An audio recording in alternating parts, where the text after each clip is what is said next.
Sa nag-edad na si Moises og 40 ka tuig, nakahuna-huna siya sa pagduaw sa iyang mga kadugo nga mga Israelita.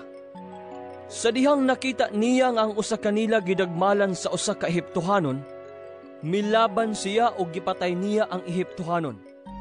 Nagdahom si Moises nga ang iyang mga kadugo makasabot nga gamiton siya sa Dios sa pagluwas kanila, apan wala sila makasabot. Pagkasunod adlaw, nakita niya ang duha ka Israelita nga nag-away o gisulayan niya ang paghusay kanila.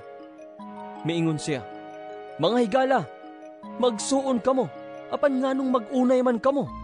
Apan ang tao nga nagdagmal sa iyang kauban, miwakli kang Moises ug miingon, "Kinsay naghimo kanimo nga pangulo ug maghuhukom namo? Patyon mo ba ako sama sa imong pagpatay sa Ehiptohanon kagahapon?" Sa pagkadungog ni Moises niini, mikagiw siya ug mipuyo sa yuta sa Midian. Didto nahimo siyang amahan sa duha ka anak nga lalaki. Paglabay sa 40 ka tuig, may usa ka anghel nga mipakita kang Moises. Pinaagi sa nagdilaab nga sampinit didto sa kamingawan sa bukid sa Sinai.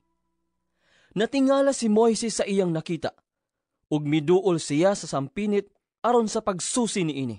Apan nadungog niya ang tingog sa Ginoo nga nag-ingon, "Ako ang Dios sa imong mga katigulangan, ang Dios ni Abraham, ni Isaac ug ni Jacob."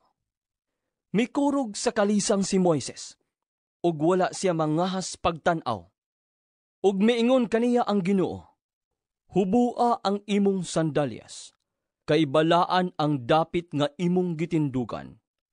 Nakita ko ang mapait nga pag-antos sa akong katawhan didto sa Ehipto, ug nadungog ko ang ilang agulo, ug ania ako aron pagluwas kanila. Busa duol nga ri, kay ipadala ko ikaw ngadto sa Ehipto."